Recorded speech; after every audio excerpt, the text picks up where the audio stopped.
that's taking place now monthly, and each meeting will be hosted by an alumni set. These monthly meetings will be virtual for now until we are able to hold physical meetings. And we plan that our meetings will feature presentations, talks, and other issues that will benefit and engage us all collectively. We also plan to explore ways in which we can support the department through the endowment of chairs, the granting of scholarship, giving of grants, and encouraging placements for internship for architecture students. We'd like to especially thank the 1987-89 set for graciously accepting to host this meeting. And I'm proud to say that is my set. And if you can, please clap for them on the chat section. Thank you very much, 1987-89 sets. We'd also like to request that any set that is interested in hosting the monthly meetings going forward should kindly indicate their preferred slots and topics to the secretariat at IFE, architecturealumni.ng@gmail.com. IFE, architecturealumni.ng@gmail.com. The secretary can please put that in the chat section. Once again, we commend everyone for taking time out to attend this meeting, and we look forward to a fruitful deliberation. Please permit me to just list the committees that we have. We have the audit committee that is chaired by Architect Folake Taiwo. We have the finance and fundraising committee that is chaired by Architect Yomi Lawal. We have the constitution drafting committee that is chaired by Architect Folake Opeyemi Ekundayo. We have the project master plan committee that is chaired by Architect Dr. Babatunde Jaiyeoba. We have the inner council of elders, and that is chaired by the present ACON president, Architect Dip.Surv. Those are the committees that we have for now. Once again, I welcome everybody to this first meeting. I thank you all for coming, and I hope it will be time well spent together as alumni of Great Ife. Thank you very much. Secretary, please. All right. Thank you so much, Madam President. Once again, I want to lend my voice to appreciate everyone who has made out time to be at this meeting. Next on our agenda, the agenda is posted on the chat section of. So I think we can now go on to the next. Yes, we can now get the presentation from the head of department, Architect Professor Jaiyeoba. Can we have you, please? Professor Jaiyeoba, can you unmute yourself and then let's have you.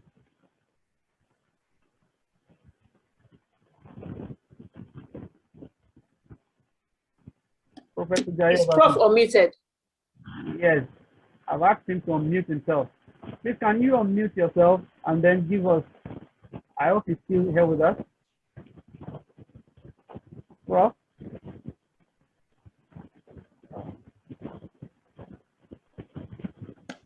Is he still around? I think he's gone off.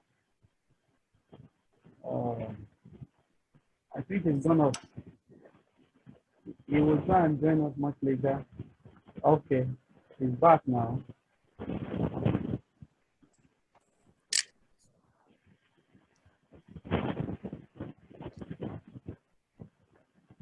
Prof. Okay.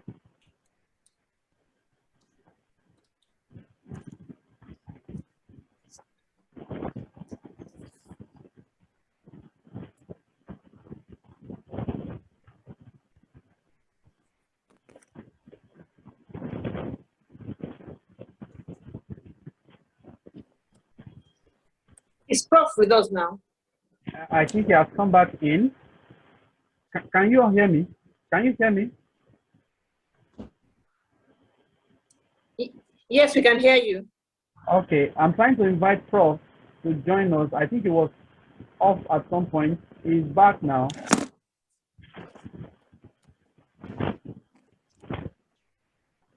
Prof. Oh, I think he's having some form of technical difficulty.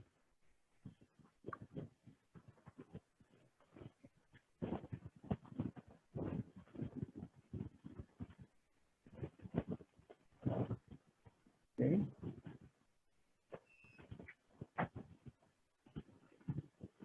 Let me try and see if I can place the call to him.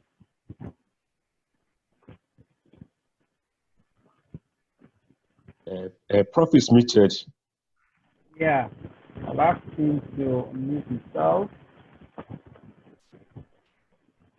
Hello. Yeah, Prof. Good. Can we have you? We've been waiting for you. Yeah, next. Sorry. Yes, My sir. network suddenly. Okay. Okay, you have the floor, sir. Okay. All right. Good evening, good morning, good afternoon, wherever you are. It's really nice to be here. I'd like to thank the executive of the Alumni Association right from 2014 up to the present for the wonderful work that you're doing to make sure that the alumni keep in contact and are coming to the aid of the department all the time. We especially like the fact that we have been well organized into class groups, and we now know ourselves by the classes. So thank you very much, the executive. We also like to thank every member of the Alumni Association for the wonderful job they're doing, either as a class or as individuals. Because towards the accreditation in 2018, the Alumni Association, the class groups, and each individual contributed in one way or the other to the success of the accreditation program. And we really like to, on behalf of the department, the lecturers, the students, and everyone that's on ground presently in Ife, I'd like to thank everybody.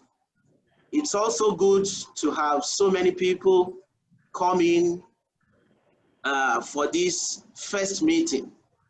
Of course, being a first meeting, all the teaching problems that we are seeing now, they are expected. We hope that the set reps will be able to take charge and really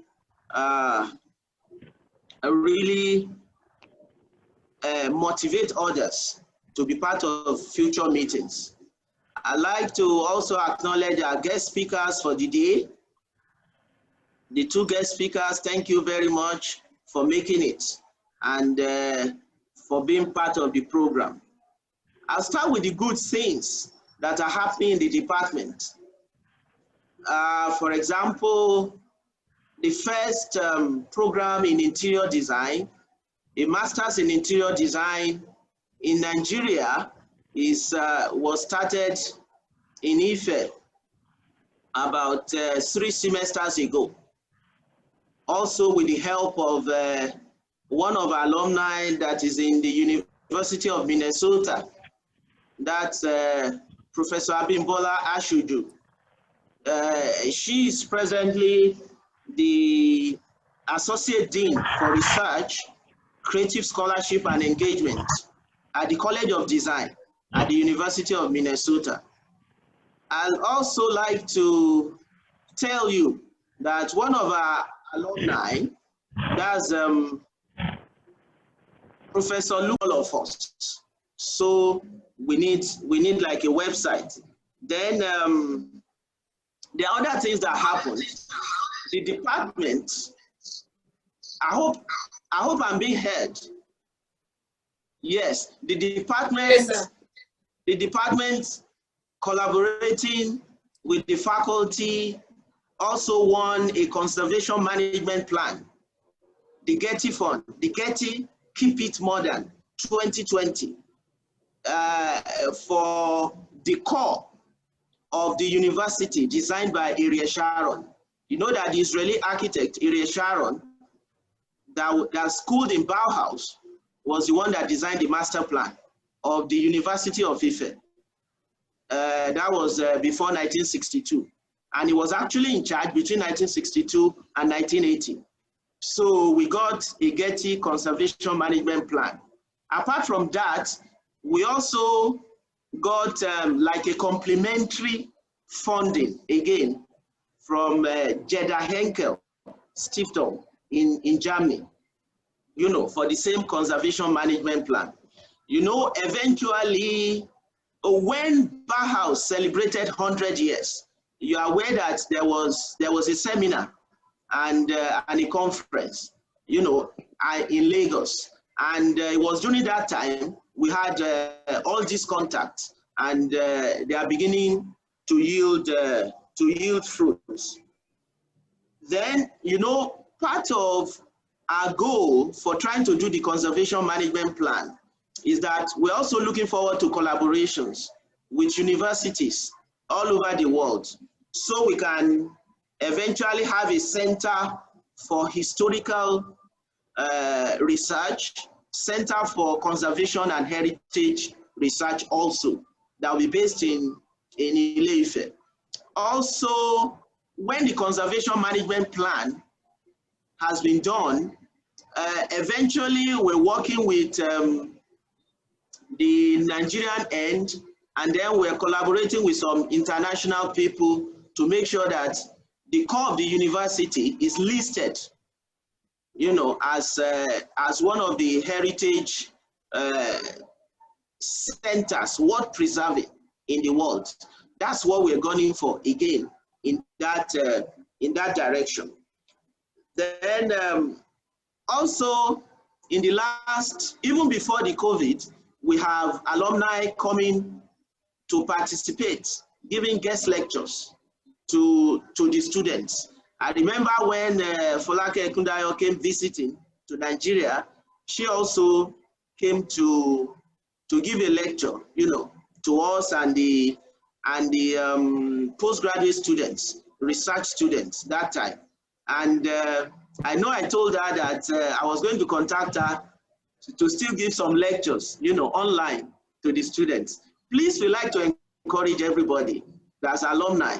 If there's something you're passionate about, something you really like to talk about, you really like to give lectures to students about, let us know. You know, my phone number and email address is simple. It's tundejayeoba@gmail.com. If you write me a mail, we will find a course that topic is most applicable to. And then we'll make sure that somehow we get the lectures delivered. Of course, the COVID-19 era has made it imperative for lectures to be given online. Now, wherever you are, we can listen to you, we can share from your experience, we can share from your knowledge, and then you can be able to impart the present generation of students. Perhaps what you think you didn't have the opportunity to have in school, but now you have acquired through experience and more training. And we'll really be very happy about that. Now, an update again is that as 3 years accreditation period has lapsed, ACON just wrote us that the 3 years lapsed this last February. In fact, they actually wrote a letter saying that they want to come this March. And of course, the letter has been forwarded to management, and we are expecting a reply. But one very difficult thing is that since the students are not on ground, it's actually difficult to carry out a full accreditation. So we're still hoping that we'll be able to persuade ACON not to come for accreditation at this time, especially when students are not on ground, because accreditors have to at least interact with students, and then management is still battling with how to cope with online lectures one good thing again that's going on is that we have resumed and online lectures are going on, even in the Department of Architecture. Well, we have made special proposals to management that we cannot teach studio completely online. So they're planning to allow students to come in for about 3 weeks or 4 weeks for some intensive presentation and studio work, you know, beyond the online lectures that is ongoing.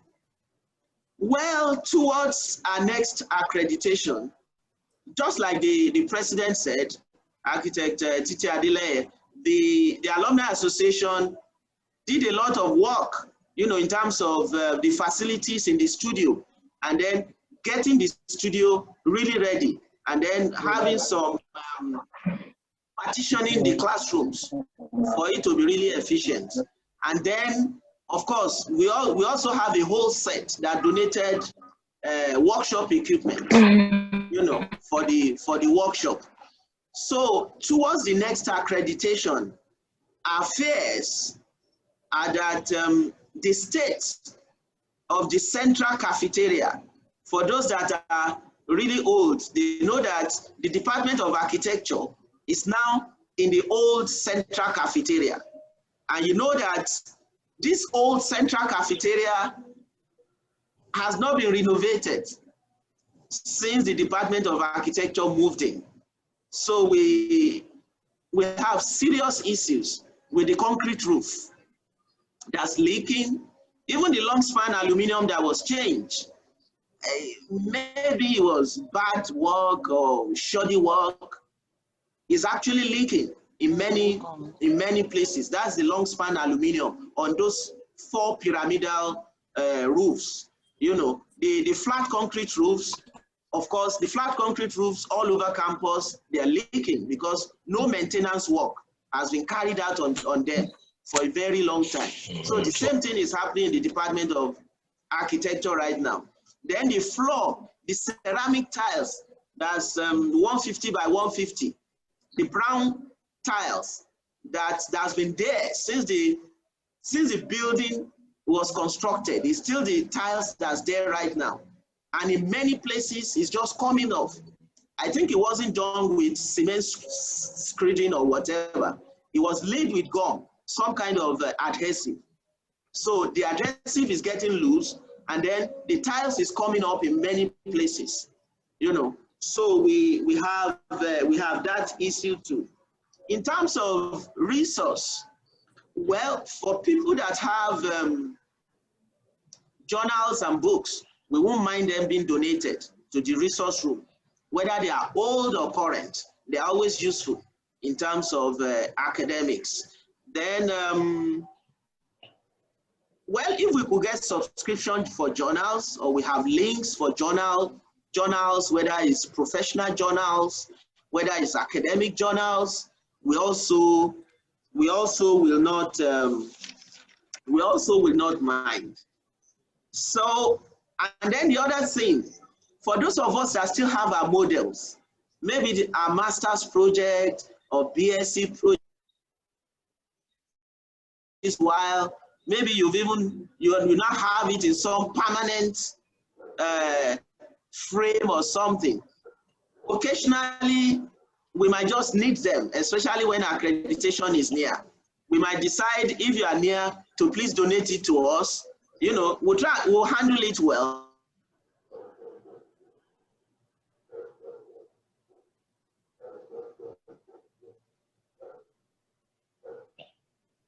Okay, I think we lost Prof. I think so. I think he's having All right. I think Prof was about rounding up. So we'll just round up and go to the next item on the agenda. Just a brief recap of what the HOD of Architecture Department intimated us with. That the accreditation is. Sorry, you are echoing, and I think it's because you have Two devices, okay. I've turned it off. All right. I've unmuted you. Is it better now? Is it better now? Yes, it is. Go on, go on. Yes, it is. Okay. Yeah. So the ACON accreditation is upon us, and the alumni of the department are being called upon, as is our custom, to please come in and assist the department. Those of us who have been there to the Central Cafe the building recently know that it is far from what it used to be. And it's throwing up a lot of questions about concrete roofs, about flooring, and all that, about maintenance as well. And we are hoping that, everything that needs to be done will be done so that we don't lose accreditation. You see, what happens with accreditation, that once a university loses accreditation for, even if it's just a year, the effects, it creates a ripple effect that goes, difficult to solve, for years and years to come. If a student that were caught up in the accreditation issue that happened a couple of decades ago are still battling to get out of it. And Prof also told us that they welcome journals and books and also subscriptions. And I'm sure they will welcome e-journals as well. So thank you very much, Professor Jaiyeoba. We thank you, and we also thank you for all you're doing in the department with the resources that you have. And we know that all hands are going to be on deck to make sure that architecture department in Ife continues to be one of the best, if not in the world, but at least in the country. Thank you very much, sir. Thank you. Yes, sir. So the next item on the agenda is a very exciting item, and it's a project presentation on an award-winning energy efficient building, and that is the National Information Technology Center, the Galaxy Backbone Limited, Abuja. And this presentation is going to be given by none other than a member of the 87-89 set hosting this meeting, and he is the managing partner of Design Genre Limited, and he is a fellow of the Nigerian Institute of Architects. His qualifications are numerous. If I start reading them, we will not leave here tonight. But it's a pleasure and a privilege to call upon architect Tony Okoye to please give us his project presentation. Kindly write down your questions, your comments for Prof and for Tony and for our second speaker, because we're going to take them at the end of the presentations. Architect Tony, you have the floor, please. Yeah, thank you very much, President Titi and Professor, the head of department, and our distinguished colleagues. It's a pleasure to be asked to make this presentation. Will there be any one of us in our set? We have a lot of distinguished members. So they tossed the coin and it fell on me. So, so I'm going to go quickly. So we can listen to Dr. Folake. I'm looking forward to her lecture as well. I'm going to be sharing the screen. I don't know, can the person hosting able me to share the screen, please? Okay, do you want to share the screen yourself, or you want us to share it for you? I think it's best you do, so that you can follow the sequence of your own presentation. Are you having some difficulty doing so, sir? Yeah, let me share it. If there's a problem there, you guys. All right.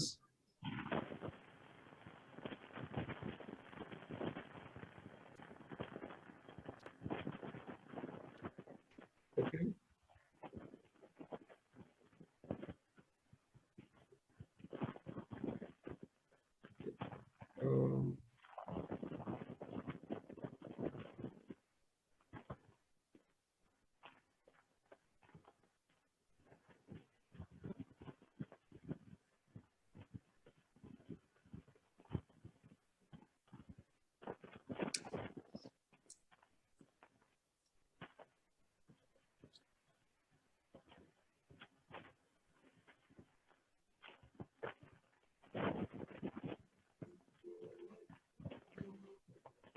So the project, like our able president said earlier, is the National Information Technology Center in Abuja. And we just a brief intro about our client, Galaxy Backbone. Galaxy Backbone is an ICT IT provider for the federal government. It used to be owned by the federal government and some state governments and some private individuals. But I think it's wholly owned by the federal government now. And it had a mandate to provide IT infrastructure to enable network services to the federal government, ministries, and other agencies. They drive national development through the provision of that ICT infrastructure and services to the public institutions and underserved communities. So you find them in many rural areas, most of the government departments. They provide internet services for them, most of state governments as well. So why was the National Information Technology Center proposed? Under General Obasanjo, about 10 years ago, he said they wanted to provide, then, technology hubs were not very common then in Nigeria, even in Africa. But the administration, they had the foresight to provide a technology innovation hub that'll be a major catalyst to ICT development in Nigeria. Then the founding MD, Gerald Ilukwe, who came from Microsoft, was charged with that responsibility. Some of the facilities we have to provide include a Tier 3 data center, office spaces for Galaxy Backbone, some rental offices, conference rooms, meeting rooms, and places for leisure.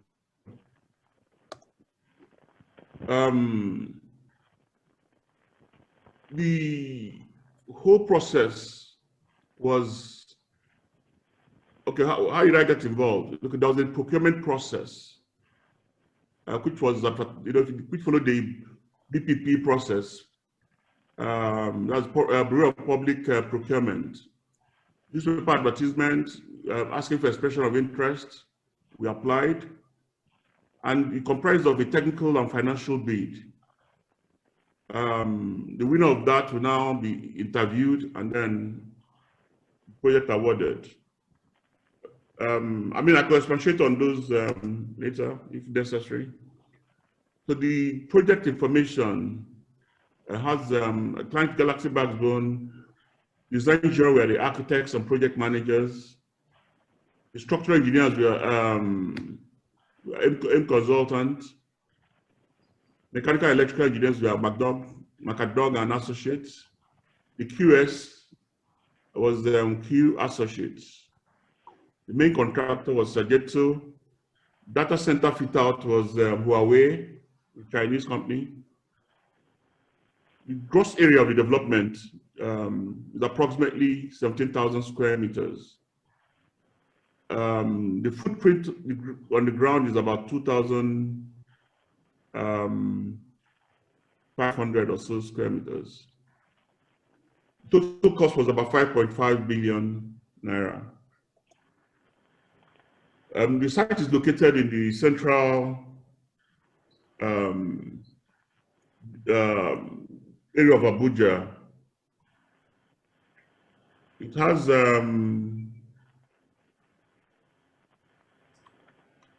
it's near not too far from the Triam zone, near the commercial area between Asokoro and Maitama. The major roads are Belaway and Kuro Mohammed Avenue. directly opposite the Disney Dome in Abuja. The brief, I just put an outline brief here. As I mentioned earlier, the Tier 3 data center. Of course, for a data center to be certified to be Tier 3, it has to meet some minimum requirements. It has to be, it should have backup power, a lot of redundancy in the power supply, cooling. It should be able to be independent of public power for 72 hours. There are also some structural considerations for its Tier 3 data center. We also to provide offices for Galaxy Backbone, which included open and closed offices. There are rental offices for co-working, incubators, and accelerators. We also have conference rooms, meeting rooms, and so on. The concept development, there are some key challenges in the design. One was to keep some of the existing infrastructure on site. There was an existing network operating center, which they used to perform their functions throughout the country. So it was in operation on the site. So we are charged to ensure that the new construction does not disturb the operations. There's also an existing dish farm, satellite dish farm, and cables that we had to maintain on site. The other challenge was the steep slope of the site. It sloped from the front to back, that's in the north to south to the north direction. The other challenge was how to organize the various functions in the building, because the data center required specialized spaces, specialized architectural engineering requirements. For example, the minimum height, ceiling height should be roughly about 4.2 to 4.5 meters for a data center. You can get to a lower level, but not advised. And we know that offices, minimum could be 2.7 ceiling height or thereabout. We also go as low as 2.4, depending. So how do you organize the spaces so that for efficiency and all that, and they all perform the operations optimally? Bridging over the existing NOC center was also a challenge. And also we wanted to provide an energy efficient and environmentally responsive design. Lastly, to express connectivity, which is the function of Galaxy Backbone. Some of the solutions we propounded was to bridge over the existing NOC center.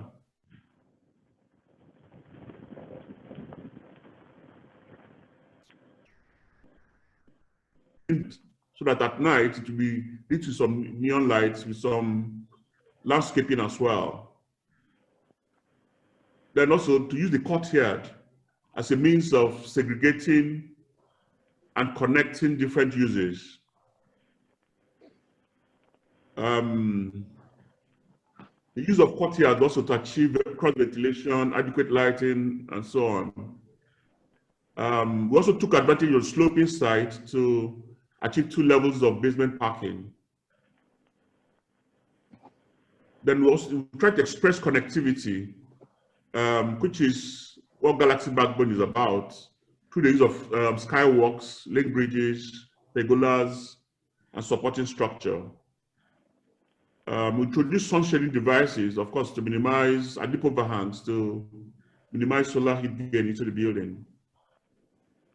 The building orientation was such that the southwest winds flowed directly into the courtyard, which helped with the stack ventilation effect. We also had green roofs and trees and all that to minimize the heat island effect. And solar panels was introduced for external lighting and emergency lighting.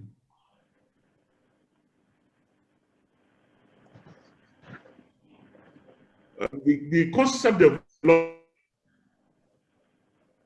we looked at our green design strategy is using the normal tropical architecture by climatic design to ensure that the building was more like passive energy design, essentially. That was the base, that was the first thing we did to ensure that the building was tropical, energy efficient, environmental friendly, through by climatic design. The next step was using energy efficient mechanical and electrical systems, such as LED lighting, energy efficient bulbs, remote controlled light fittings, infrared taps, and so on and so forth. Then at the top of the pyramid was renewable energy.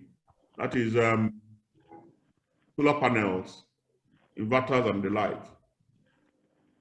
The idea is that when there are problems, when you want to value engineer, you find that they start from top down.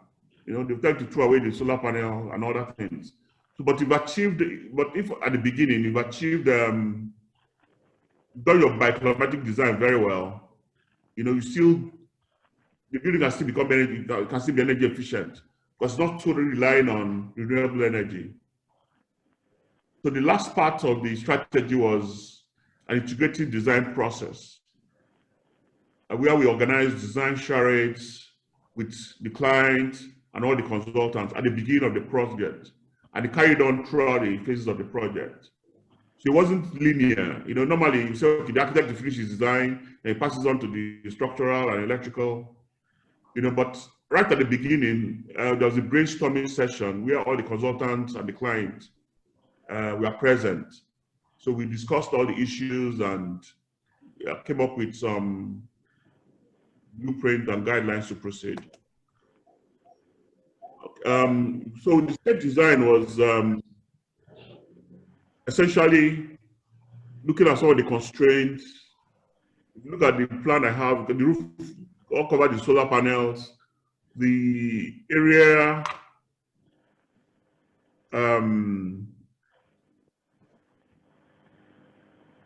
my cursor is, I'm not sure you're seeing that. You have the landscape park and so on and so on. You can see the wind, the blue color, the wind going through to the courtyard, creating the stack effect.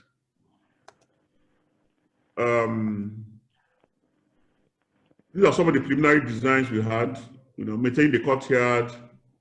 There are two major considerations, or one major consideration which we had to resolve was the data center issue, which I mentioned earlier, the offices for Galaxy Backbone and the rental offices.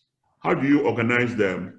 In the first design iteration, we organized them horizontally, one on top of the other. So first was, of course, the basement parking. We have the space for the data center, then the offices were above. Then the rental offices were kind of detached towards the entry area. The color blue is for the rental office, purple for the data center, and yellow for the Galaxy Backbone offices. The red colors are for vertical circulation, the green for toilets. So these are some, we also looked at some sectional studies. How the looking at double skin facade to minimize solar gain. Looking at how we can use rainwater recycling and all that. So those are some of the studies we did. Just still part of that. So because of time, I'll just go quickly. Just some of the key elements we looked at. You know, the existing NOC center had to be maintained, but we needed to cover it with a structure that kind of illustrates what it did. So we had this helical rings that we wrapped around it to give that Turkish look. These are some studies we did about this, the double skin facades. So I'll just keep going. So after the reviews and further discussion with the client, we came up with the detailed design, which you can see on site there. So that's the site plan. We still maintain the courtyard. We still had our rental space at the front of the building, so that doesn't interfere with Galaxy Backbone and the data center. But the difference now is that we stacked. Okay, so the basement parking on 2 levels, and we have on the ground floor we had the public spaces, conference rooms, meeting rooms, the usual, typical office organization. Towards the back, the yellow color there is for the control rooms for the data center.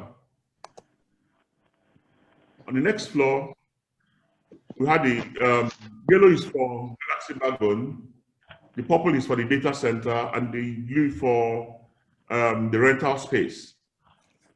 Again, the red for vertical circulation, toilets are green. One particular thing to mention is that the data center has some very peculiar requirements.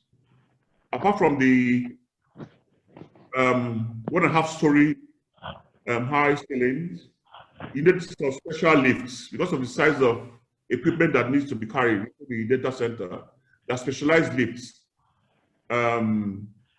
which is different from even the service lifts, normal service lifts for buildings. So that's also shown here. Again, the upper floors. Then the link bridges, we have functions that are common, like conference rooms between the rental space and the Galaxy Backbone office space. So I'll keep going. Then on the roof level, we have the restaurant, so cafeteria. We had the gymnasium and an extensive roof terrace.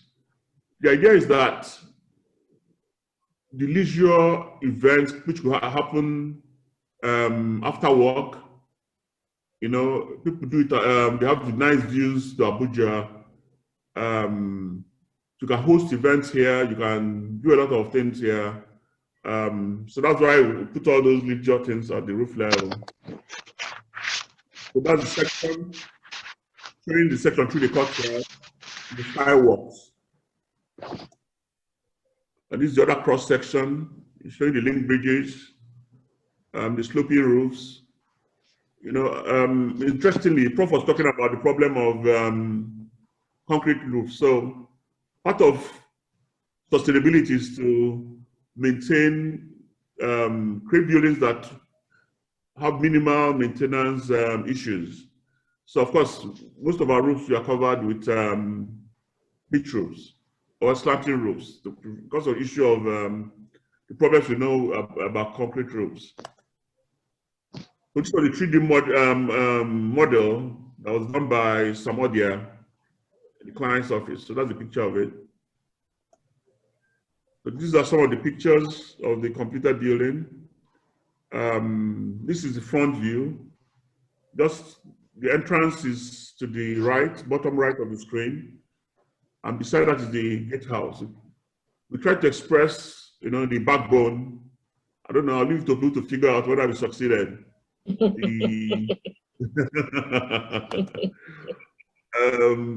these are some of the views. Again, this view is looking to the road. We had the cutout, which allowed air to go into the building and through stack ventilation come out from just below the roof. And then it's connected by the skywalk. And this also shows the stacking that we did. To the left is the data center. You know, it doesn't require any windows. To the right is we have the offices. We shaded the louvers to protect it from sun. And the left requires different engineering requirements. So we have about 4 data centers stacked on top of each other, so that it kind of simplified the ground to top without interruption, which was different if you had stacked them horizontally. That would have been more complicated. Even in terms of security, the data center requires more security than the normal offices. So that's the view from the junction between Yakubu, between Moore Street, just opposite the Disney Center. Beyond that building is coming FIRS building. Just some other views, just showing some of these are some interior shots, the parking garage, basement, and all that. Thank you very much. So that's the, yeah. So thank you very much for the opportunity. Wow. Thank you. Thank you very much, Architect Tony Okoye. You know, we had an Italian lecturer that liked Tony so much when we were in school, Architect Maltedo, and he used to say, Tony, what you make now? You make very good, Tony. Thank you very much. I mean, that was simply awesome. And I'd like us to please appreciate Architect Tony Okoye in the comment section, if we can, and just say, you know, well done. We are proud of you, and you've done us proud. I'm sure all our lecturers too, you know. Thank you for flying the name of IFE Architecture Alumni. That was an awesome presentation. I'm sure we'll have lots and lots of questions for you. I mean, we want to know how you power the building for 72 hours without resorting to PHCN. We'd like to know how well the building is maintained, how long the project took, and then we'll try to take as many questions as we can at the end of the presentation. Quickly, we'd like to now go on to the next presentation, and it's going to be taken by our colleague and our dear friend. She is Architect Folake Ekundayo. She's also, of course, an alumni, and she's based in the United Kingdom. Folake, you have the floor, please. Thank you very much, President, and thank you everyone for having me. It's an honor to be invited to come and give this lecture, and how can I follow that? That is excellent from Architect Okoye. So proud to know you, so proud to be part of this class, and yes, it's excellent. Thank you very much. Yes, I'll share my screen too, just like Architect Okoye has done, and I hope I get the right one.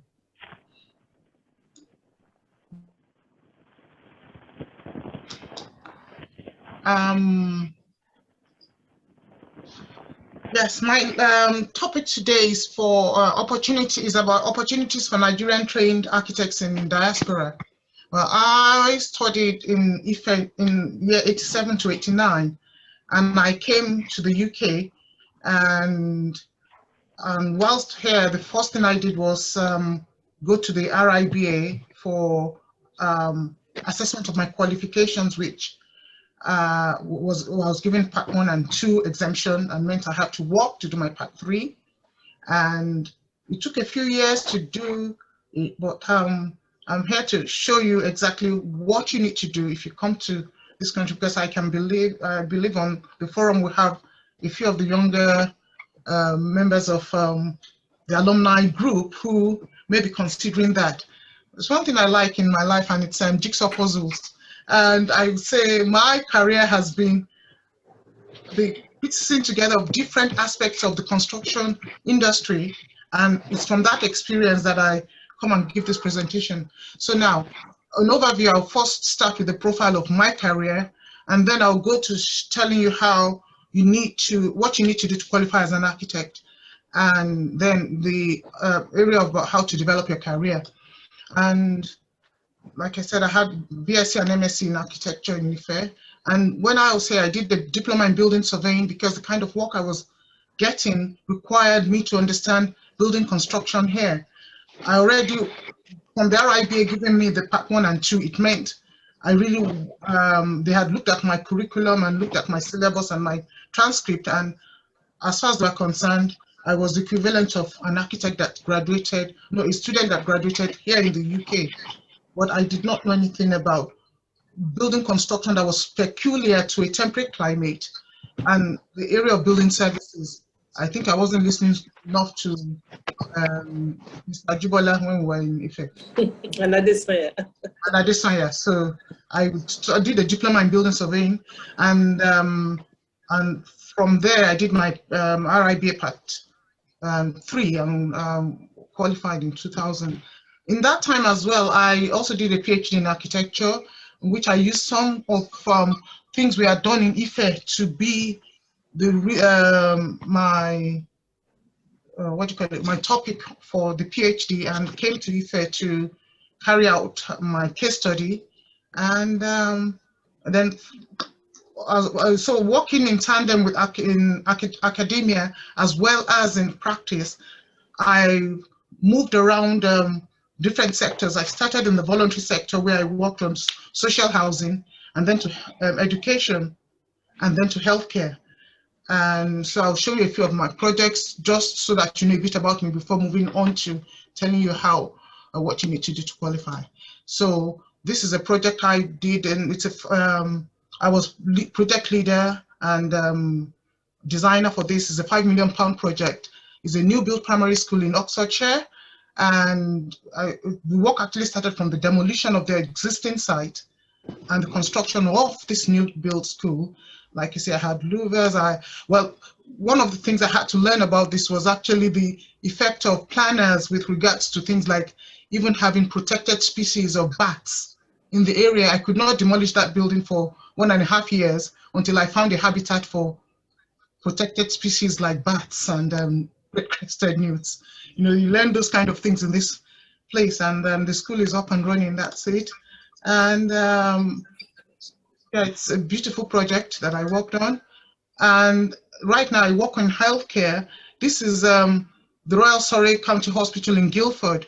And the issue with working in hospitals is that you actually work in occupied premises for the entire time, because hospitals have no downtime. So what we learn here is having to have construction take place whilst maybe an operation is taking place next door to you.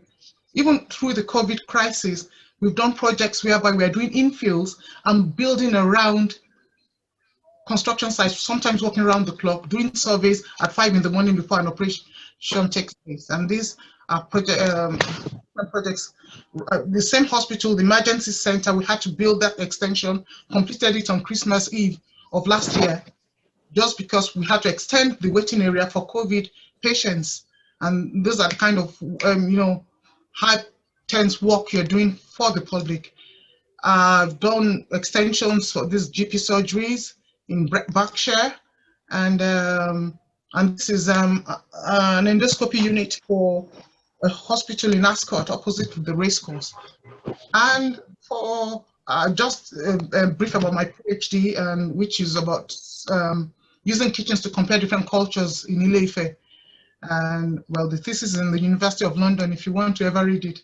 I've not read it since I submitted it, just to let you know. And I do some artwork just to show you that it's just in Ojomo and Montedo made us go learn sketching and everything. And I didn't pay much attention, but now I'm seeing the value and the benefit of it, because sometimes it frees you creatively. And, you know, I do things like watercolor, charcoal, pastels, and you're able to do things like things, you know, like do perspectives and be more free, so that you're not only relying, you're not only relying on software to do it, because sometimes they look very much the same. You are able to put your handwriting on. an image. Now, so now coming to the topic we are looking at today. Now we're saying in the UK, the first thing I would say is that the title architect is protected by statute. No one can call themselves an architect unless they have qualified. It's not the one where you may find people call themselves architectural. Once you have the other alphabets after the architect, know that that person you're looking at is not an architect, because it is a protected title. The only caveats we have are the naval architects who work on ship, landscape architects, and now we have this bunch, IT architecture, and I really don't know where they stand, but somehow they've all managed to find a way into getting into there. Now, I start here with the ARB and the RIBA, which I think is similar to what you guys have in Nigeria, where the Architects Registration Board register all architects, but the RIBA give you a chartered membership. Now, the Architects Registration Board are the ones that it's mandatory. Every architect in the country must be registered, and we just a small fee of £100, £10 per annum is the same fee for everybody from Lord Norman Foster to me. Doesn't matter, you pay the same fee. But when it comes to the RIBA, that's a club, and it's the RIBA means you get a royal charter, which I think historically meant that you could serve the crown, hence the royal in there. And of course we have the RIAS, which is the architects in Scotland, the one for Wales, and I defy anyone to kind of pronounce that Welsh word, and likewise the one in Ireland. I look at it and I had to just put it there, but that's what it is, so that there's no blasphemy. Anyway, so, and today now I'll be showing you the different branches and ways in which I would describe how you can get into the career. So the first one, of course, just the basic, straightforward architecture, registration, and practice. Then you have the option of going in academia and lecturing and research. And then we have the allied construction professions, which are also ways in which to come into the profession. So we start with architecture. First of all, the first thing to do is to go to the ARB website, which I have up here. That's arb.org.uk. And there they have a link saying route to becoming an architect in the UK. And once you click on that link, it gives you 3 options. Everyone here should be the one which says qualified somewhere else, because the first one is qualified in the UK or qualified in another EU member state. I don't know what's going to happen now with Brexit, but that's for another story. So once you click on that qualified somewhere else, it takes you to another link which says prescribed examination route. You click on this route and it gives you an application form to fill, and where they assess your qualifications. When you click on that prescribed examination route, you know, the ARB tell you what to do. And here it tells you the fee schedule, and it's £1,671 to take the exam. So it's an exam that you better study very well. You don't want to do it twice. It's not chunk change. And so also as an overview, so the RIBA, or no, the ARB actually assess your qualifications to give you the RIBA qualification. And once you get that, you either have the part 1. If you get the part 1, it means you have to go back to university to complete more studies, which will be the equivalent of us when in IFE we did the BSc and then had to do the M.Sc. Part 2 means you actually have, you only need to work and take the exams to do the part 3. And the part 3 means you're good to go. So I'll first talk about the part 2, which expects you to take the 1 to 2 years work experience to take the part 3. And there are universities here in the UK which help people take accredited courses to carry out the part 3 exams, and then you complete a logbook and case study. And I would imagine it's maybe similar to what happens also in Nigeria, but you know, have to pardon me because I didn't really do my NIA, so forgive me if I say things that you already know. I'm not, you know. So here, of course, you do 12 to 24 months work experience, and that's going to be based on what the RIBA, the ARB have assessed as your requirement, the logbook, and then a case study of a project that you follow under the supervision of an architect from inception, well, from stage 1 all the way to stage 7. Then you take that exam in professional practice management, professionalism, procurement, contracts, and regulations. In the professional practice exams, it's not to teach you technical things, it's to teach you professional practice. And then afterwards, you register. Like I said earlier, registration with the ARB is compulsory, and with RIBA is optional. But the RIBA calls you a chartered, that's the only time you can call yourself a chartered architect. So essentially what that is trying to do is let you go through this plan of work from stage 1 to 7. Now this plan of work was just updated last year, and I think they've included in under stage 5 manufacturing and construction, because they are realizing that construction is not just the builder comes to site in the traditional way. We're getting a lot of off-site manufacture, so they've had to include that in one of the work stages. So you start from the briefing stage, and each one of these stages have its own myriad of things you have to walk through and coordinate. And it's also iterative. You might get to technical design and you're still revising something in spatial coordination because some stakeholder wants to make a change. Well, that's all the drama, the fun of the architecture profession, sorry. So, sorry, my mouse is going the other way. It looks like it's having,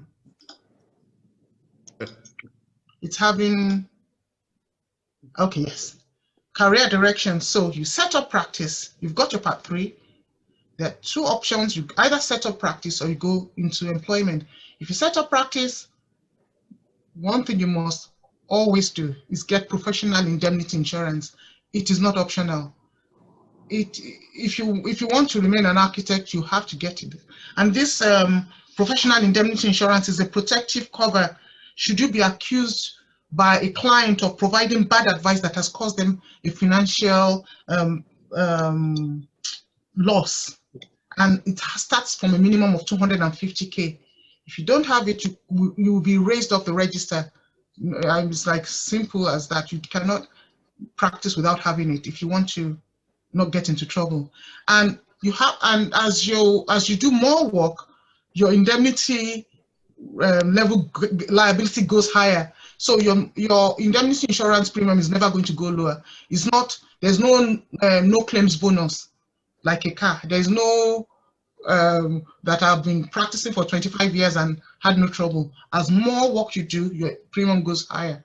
And then after, if you close your company down or you retire, you still have to maintain that insurance for 6 years if you're in England, or 5 years if you're in Scotland. So you are responsible for that building up to 6 years after you retire. It's not just the defects liability period of that building. So if you live to 100, doesn't matter if you're still practicing, you'll still be paying that insurance. And so, and once you do that, then the rest in your career, you just go on getting more work. The other thing we also have to do is to maintain our CPD, which stands for Continuing Professional Development. So that way, your last, you maintain your knowledge, you keep up to date with things that are abreast of in the industry. You don't want to be left behind, and it's a requirement of the RIBA that you do that. So, of course, you've done that. Either go to websites or go to employment agencies, or even informal ways of looking for work, which is like networking, like LinkedIn, Ask Social, YouTube. So there are different things people are doing now, and far be it from me to say you only go this way or one way. So there are options, and just pray you get favor. Now, generally we tend to have specialization here. So you have people who specialize in residential, and by that I mean like private housing, social housing. With special needs, I mean things like housing that's been created for a particular group. So it could be disabled, it could be mentally challenged people, it could be sheltered housing for elderly, and it could just be a particular, it could be ex-offenders, but that's residential, that's specialized. And then you have grand designs, which, well, a lot of Nigerians will be familiar with, because that's what we all want to build. We all want to build that fantastic design, but you have those one-off projects. If you ever get it, you're very lucky, or very fortunate, maybe I should say. Then commercial and hospitality is if you work on shopping centers and offices. Then there's conservation. I had to learn a lot about that because there are a lot of heritage buildings in this country. In fact, the office I work in actually is over 800 years old. It's so listed, everything is rickety. But you look at it's a heritage building, there's nothing we can do to it. We won't have to get permission to paint it or do any repair work to it. And those are the, some architects specialize in that. Healthcare is what I'm working on, hospitals, health centers, GP surgeries, and care homes. Then education encompasses universities and colleges and any schools from primary all the way to higher education. The museum, art galleries, sports and leisure, which is like stadium architecture. So on the left-hand side of what I've shown here are those where architects really get involved in design. On the right-hand side, you now have what you call architects that work in construction. They work for a contractor. You could be a site architect, which means you're sitting there on site, you're the one watching what they're doing to make sure it complies with what's been drawn. Then the architects that are novated on the design and build, who work, they're now working contractually for the client. No, sorry, their client is now the contractor, as opposed to when they were working for the employer's agent. And then we have construction managers. So that's an option. And jobs like that, you actually learn the nitty-gritty of how work is done, because you see that things you draw on the paper that looks nice and easy to you, you see how difficult it is to build. And then and I think it feeds into your design process better, because you know that if that is going to be difficult to construct, you might be risking someone's life on site to build it. Then there are suppliers, like those who do off-site manufacture, modular buildings. And then there's another specialist group, which are the rail and engineering and industrial buildings. That's when machinery is connected into building. Is another specialist group that you have to look at. But we have all those sectors. So potential employers will be the private sector, the public institutions, voluntary sector, regulatory bodies, and contractors, like I mentioned earlier. Now, just explain about that. In the private sector, I have this chart here that I got from the RIBA website.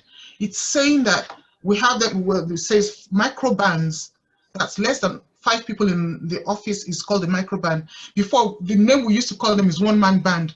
But these days, because of political correctness and gender neutral, I cannot say one-man band, I have to say microband. Then you have small bands, 6 to 10 people.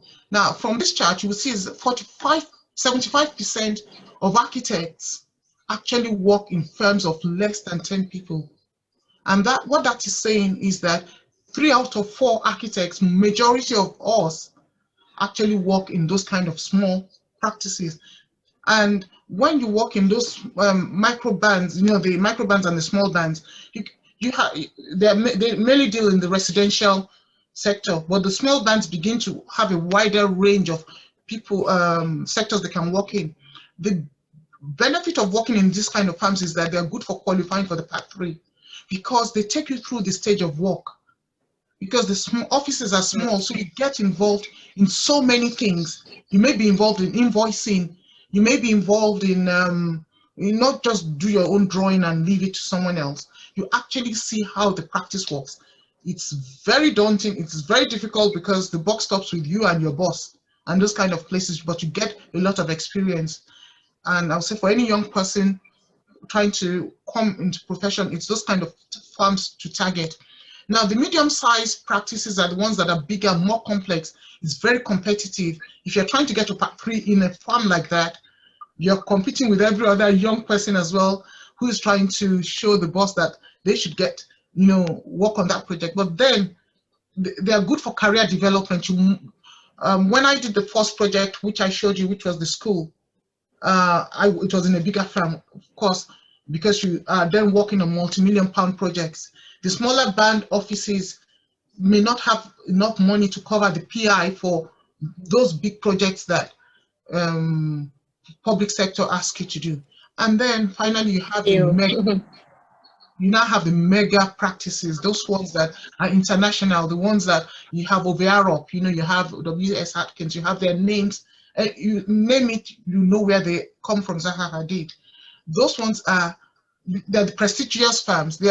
Those ones, if you get there, they are very challenging to get part 3. You may sit there and all you're drawing is staircase detail for 2 years, because that's where they need you. They don't need to hold your hand. So those firms are good for, you know, having a name and developing later.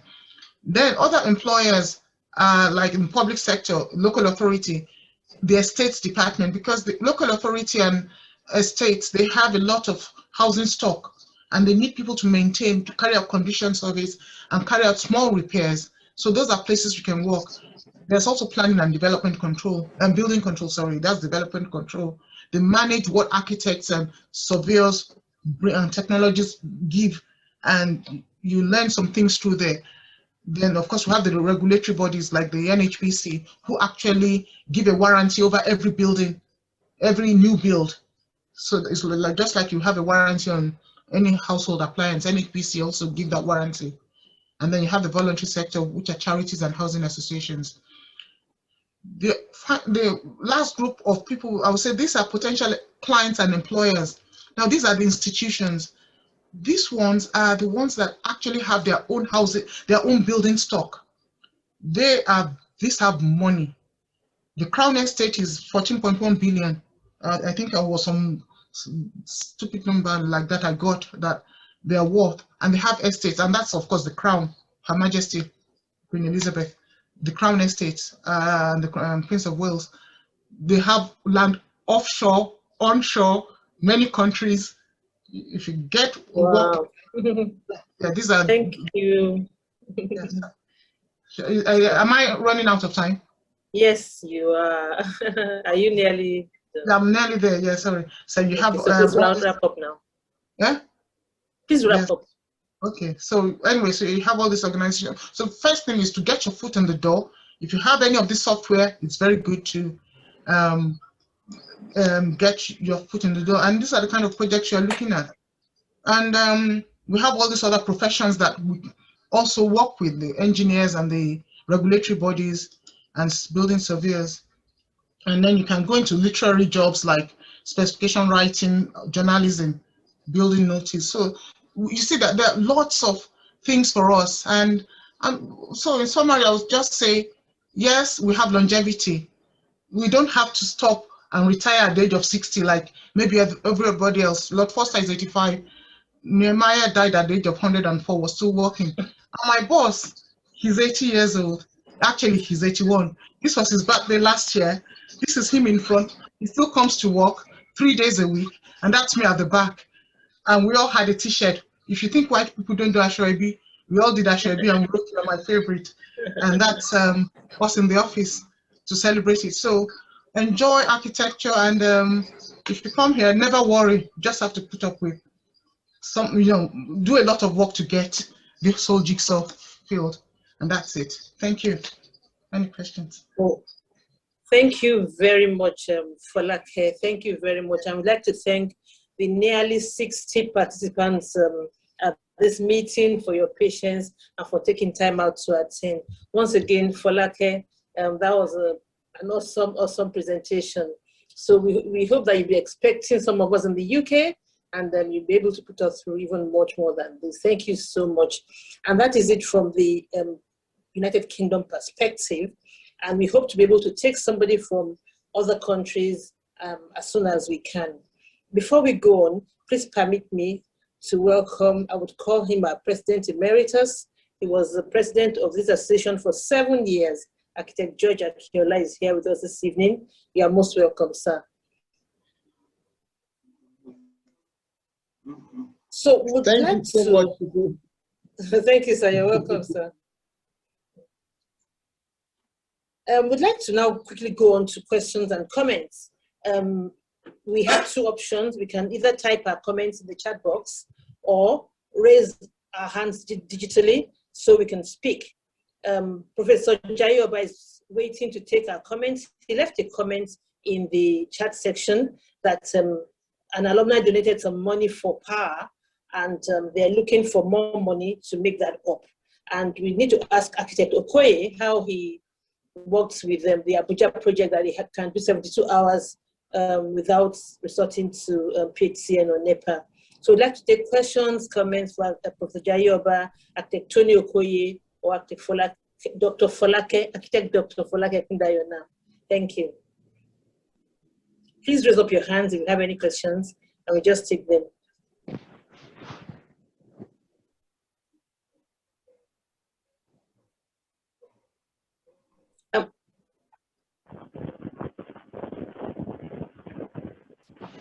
Okay, something. Please help me to look out for hands that are raised up in case I miss anything. I'm doing that.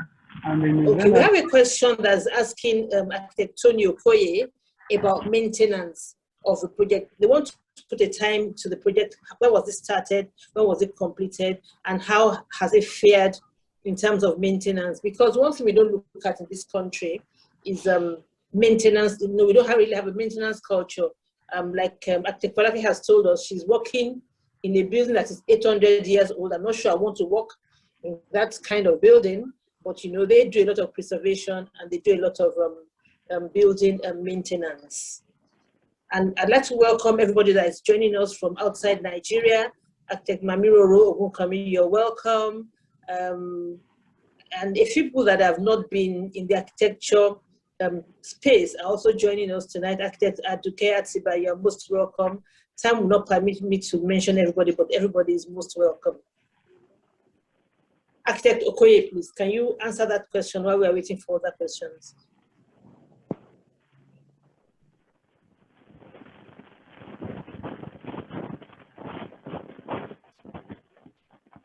Yeah, hello, can you hear me? Yes, we can hear you. Yeah, what they've done essentially for a tier 3 data center, for power, you have to use double. Let's say the power requirement, you know, is a certain figure. To use double that for starters, then in addition to using double that, you must have like backup as well. A dedicated power supply that is, you know, I just read from an institution that is, sorry, a product that is, you know, very, very reliable, the Caterpillar, Cummins. So if I need, say 1000 kVA, for instance, that's my power requirement. You double it to 2000.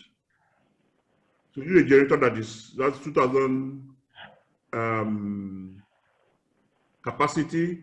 Then you need another one, a second one that is on standby. And you know, the switchover is automatic. Then you also have inverters, you know, of about similar capacity. So if the generators are having issues, or sometimes when at night when there are not a lot of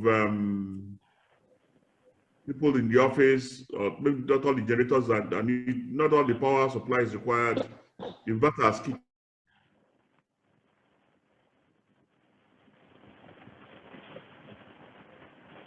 requirement. There's a certification data centers have, the global certification. So if you don't meet up to that, you won't be certified as a tier 3 data center. All right. Thank you very much. Maintenance, if you look at some of what we've done, most of our exterior of the building, we used cladding, aluminum composite cladding. So these are things that will not wear quickly. And then, like I mentioned before, if you look at the roof of the building, we've kind of, I mean, you can have a flat roof, but you know the problem with us in Nigeria, the maintenance culture is very But for public buildings, the culture is very, very bad. You know, in private building, you can get away with it because a serious private organization will maintain their building. But public buildings, they tend to be lax. So it's better to, you know, be safe. And so it's good to just have a roof that the water just flows out. And so you don't have to bother. Those tend to last longer than, I mean, those require maintenance as well, but not as. All right, thank you, sir. Somebody's asking that what was the most challenging thing you faced during this project? What was the most challenging, what was the biggest challenge that you encountered? Is it from a design point of view or from, or just administrative? Okay, well, I mean, whatever. Say, okay. Okay, the challenge was the existing site conditions. We had to design around the existing infrastructure because we are, like I said, what of the existing infrastructure they had to be in operation, serving the federal government and related departments. There had to be no downtime. So the existing network operating center was throughout the period of construction in operation with the cables and the satellite dishes. So designing around that was a challenge. From an administrative point of view, it is start-stop. You know, federal government in terms of funding for projects, they'll tell you there's no money from Ministry of Central Bank now. You know, all those stories about funding. So there were a lot of stop and start along the way. So those are the. So how long did the project take from start to finish? Start to finish, roughly about 7 to 8 years. Wow. Thereabout. Okay. Thank you very much, sir. Somebody wants Architect Folake Opeyemi to please, what advice would you give to a young architect who is fresh out of school and is planning to explore working abroad, especially in the UK? What would be the 3 top things they should look out for? The 3 top things. The first one is try and get your qualifications assessed as to what you need to do by the professional body. And then I actually had someone ask me a question here privately, which another thing is actually about the apprenticeship scheme that the RIBA, well, I don't know whether it's the RIBA, but that ARB allow people to come in through the apprenticeship scheme. But that one, I know they offer it for building surveyors. I wasn't aware they did offer it for architects, but it's a good thing. And what that does is that the person can just start working in a firm and then work your way up. I put a slide up and said there are certain ways to get your foot through the door, and knowing certain software like Revit, you know, just 3D visualization helps firms to take you on, because then you're meeting a need for them, and whilst you're there, you start to, you already have your foot through the door, and you see when projects come, they already get familiar and know you, and then they're able to offer you that opportunity and that position. A lot of it is a long haul. It's not something, you know, just instant like that, because you'll be competing with so many architecture students who have studied actually here in the UK. So you have to have a unique selling point, something different to stand out. I hope that answers. Yeah? Yes, thank you very much. Once again, I'd like to appreciate and recognize everybody that has been a part of this meeting. I'd just like to mention a few names. Please permit me, pardon me, because I only know people that were in school with me. Architect Kodi Babalola, thank you very much. Architect Benga Ogulese, I've forgotten your nickname from school, but thank you very much for joining us. Architect Romosele Aneto, and Architect Yemi Adediro, Biola Kiola, Aki Arugumate. Thank you so much. Nike Olugbeson, all the way from Ibadan. Thank you very much for joining. Architect Wade Adelowo from Akure, thank you for joining. Thank you for joining. Architect Namio Roro from the UK. Thank you, everybody. And we'd like you to know that we plan for this to be a monthly outing where we meet with each other, interact, and network again. Okay, a question is coming in for Architect Tony Okoye. Let me quickly take that before I yield the floor to, yes, Architect Okoye, kindly elaborate on the actual water harvesting systems adopted in the building.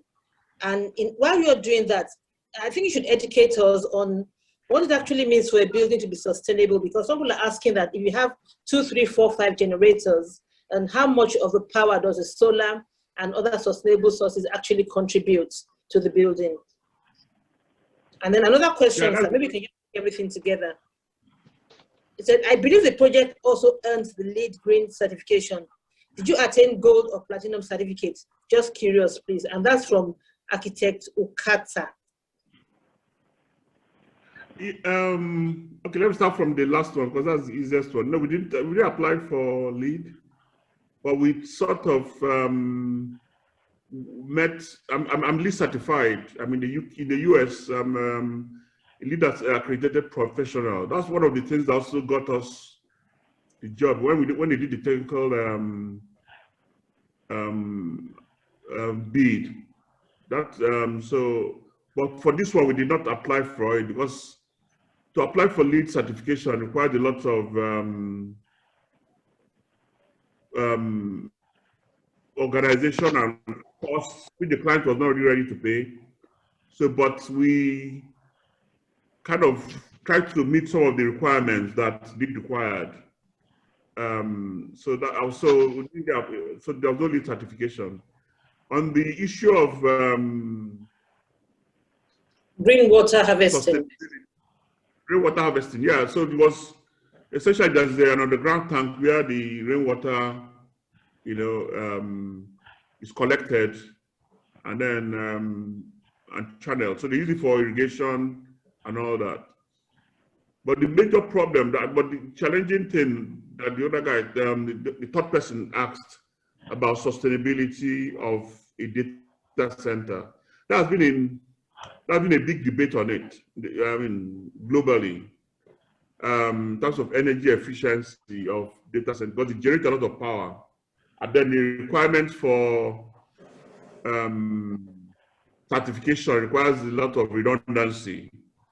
The mere fact that you're going to have a lot of redundancy is almost counter to the issue of sustainability because you're using twice. You have to have the capacity to provide twice as much as you need. So so that's the dilemma. But if you don't go about other strategies like rainwater harvesting, using environmentally friendly materials, and the other aspects of green design, and you just give up at the beginning that, okay, because of the inherent energy inefficiency of data centers, and that you're not going to pursue, the other areas that you can achieve, then it becomes, you become defeated. So it will be worse than it would have otherwise been. But yes, for data centers, it's a big challenge. What's going on now is that they're using, we had proposed extracting some of that energy, which is what they're doing now globally. You extract the energy to power some homes. Like in different countries, I think it's either Norway or I can't remember the country, there are clusters of where they have data centers. Sometimes the energy that is generated or recycled from it is able to power about 50, I've been able to power almost about 50 homes, depending on the size of the data center. Okay. So that's an ongoing research, to make sure that the additional energy is channeled to, other uses. Yeah. So all right. Thank you very much, Architect Okoye. And that will be all for questions and comments for tonight. I'm sure it's the time spent here has been time well spent. Once again, we'd like to thank all our contributors, and would like to also recognize members of staff of the architecture department, who have been here with us from the inception of the program. Dr. Buki Adisa, you are most welcome, madam. And like I said, this is, we plan to make this a monthly outing. We're planning to bring in the sitting president of ACON, who happens to be an alumni of a great department, to talk to us on one of the episodes. And then next month, I think we are having things to do with BIM presentations, and I think that is being taken by which set? The secretary would let us know. So if your set is to sponsor any of the monthly meetings, please let us know, because the slots are being taken up. They are going fast, and let us know the topics or what you want to do. Thank you very much, Professor Jaiyeoba. I'm sure you know you already have a lecturer in green architecture in the person of architect Okoye now. And I'd like to yield the floor to the Honorable General Secretary to please round up. Once again, thank you everybody for attending. God bless us all. Thank you. Thank you, Madam President. I think you quickly made this job easier for me. I thank everyone, but I must mention the effort put in by our presenters for this presentation. For those who are not part of our meeting today, I think they've got to miss a lot. But the good news is that this meeting is being recorded, so we will try and find a way of uploading it. We have a YouTube channel. I don't know if this information can be on YouTube and made publicly accessible to everyone. But if that is not, we will put it on Google Drive so that we can send the link around, then you can download. I don't know also if our presenters will be gracious enough to give us a copy of their presentation if they could. If we have them, we will send it to everybody.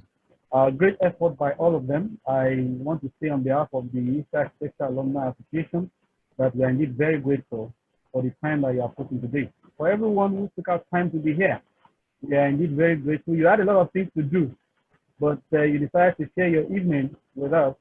It's been quite some time that we met like this, but this first outing was a great success. As at the last count, we were 62 in this meeting. I'm sure in subsequent editions, it will be up to 200 or thereabouts.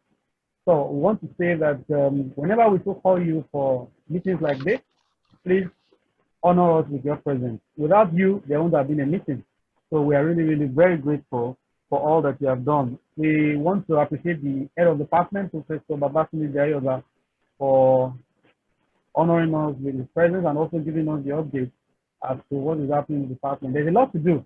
In the nearest future, we'll be calling on you, we'll be sending messages to you, we'll be giving you updates on what we intend to do. As soon as you see us and our messages, please kindly oblige. I want to thank the ESCOs particularly.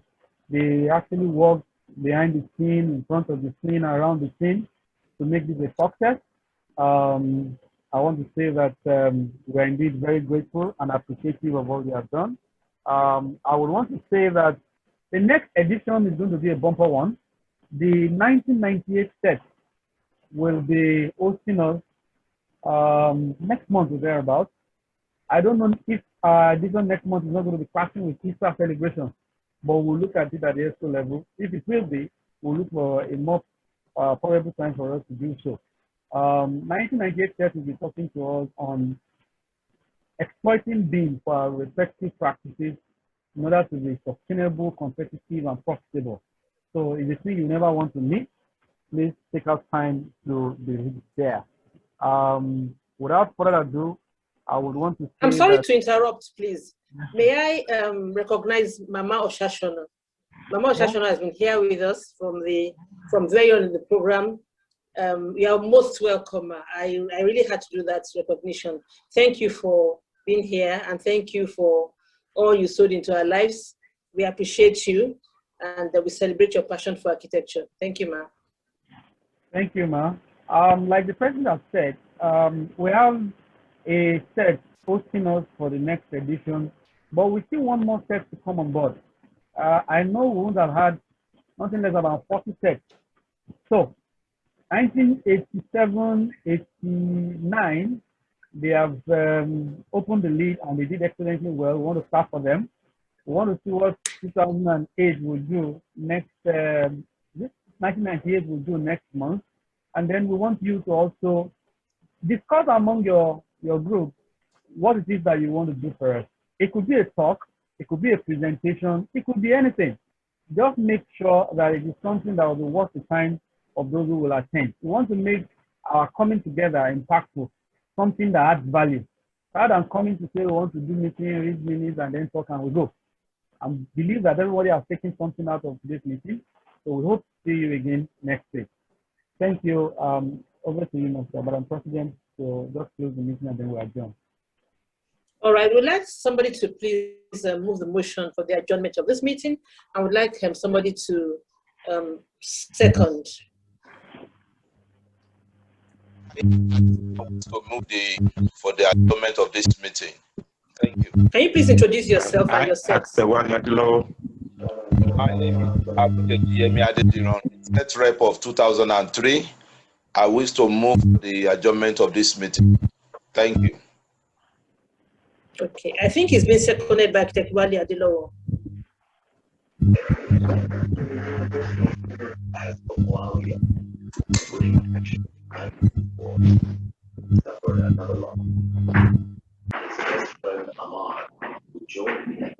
Is it being seconded by Titi Adeleye, please?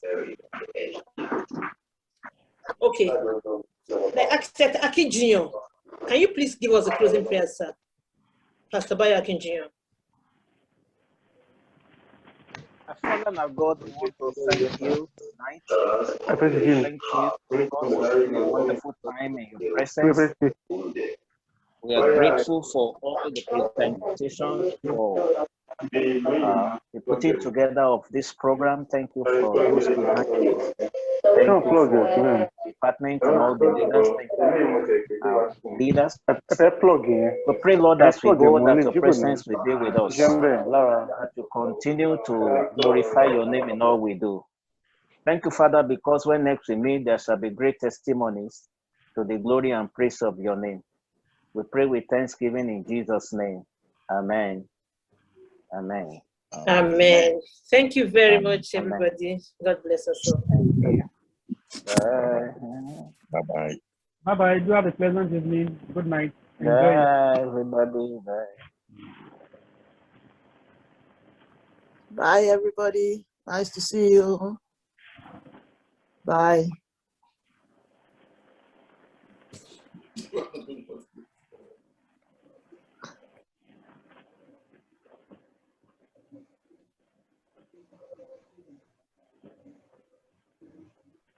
Oh, okay.